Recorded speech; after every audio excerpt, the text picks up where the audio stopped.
selamat pagi.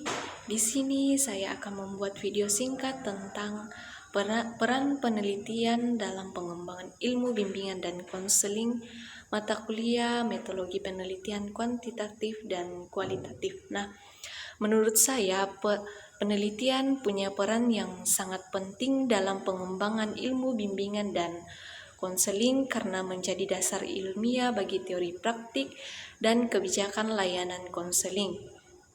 Tanpa penelitian, bimbingan, dan konseling hanya akan bergantung pada pengalaman subjek, bukan bukti ilmiah.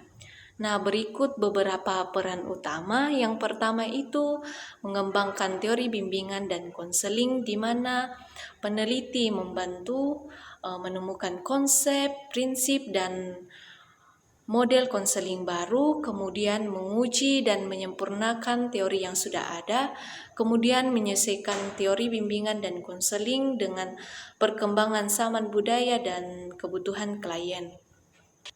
Contohnya, penelitian tentang konseling berbasis budaya lokal memperkaya teori konseling yang sebelumnya lebih berorientasi ke barat.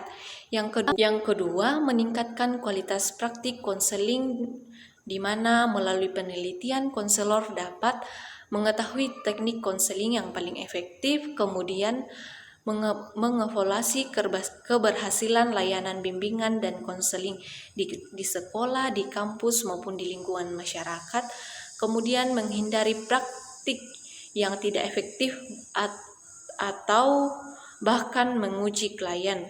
Dengan kata lain, penelitian membuat layanan bimbingan dan konseling lebih profesional dan bertanggung jawab. Kemudian yang ketiga, menjadi dasar pengambilan keputusan, di mana hasil penelitian digunakan sebagai dasar penyusunan program layanan bimbingan dan konseling. Yang kedua, pertimbangan dalam menentukan kebijakan pendidikan dan layanan psikologis, dan yang ketiga, acuan dalam pengembangan kurikulum bimbingan dan konseling. Keputusan yang berbasis penelitian akan lebih objektif dan akurat.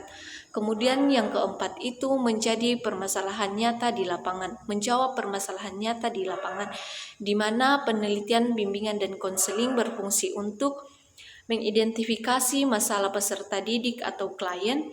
Yang kedua, mencari solusi terhadap masalah belajar, karir, sosial, dan pribadi.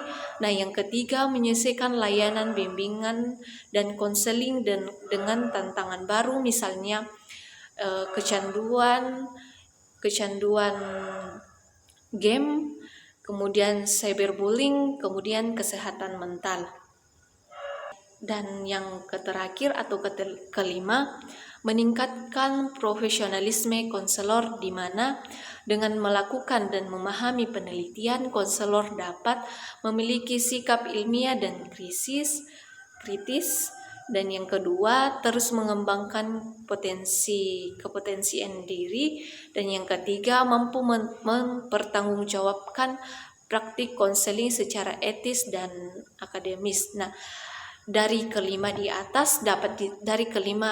peran di bimbingan dan konseling yang telah saya sampaikan, dapat disimpulkan bahwa penelitian berperan sebagai fondasi utama dalam pengembangan ilmu bimbingan dan konseling.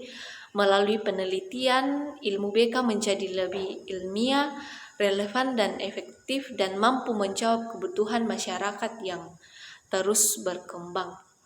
Nah, demikianlah video singkat dari saya. Saya ucapkan terima kasih.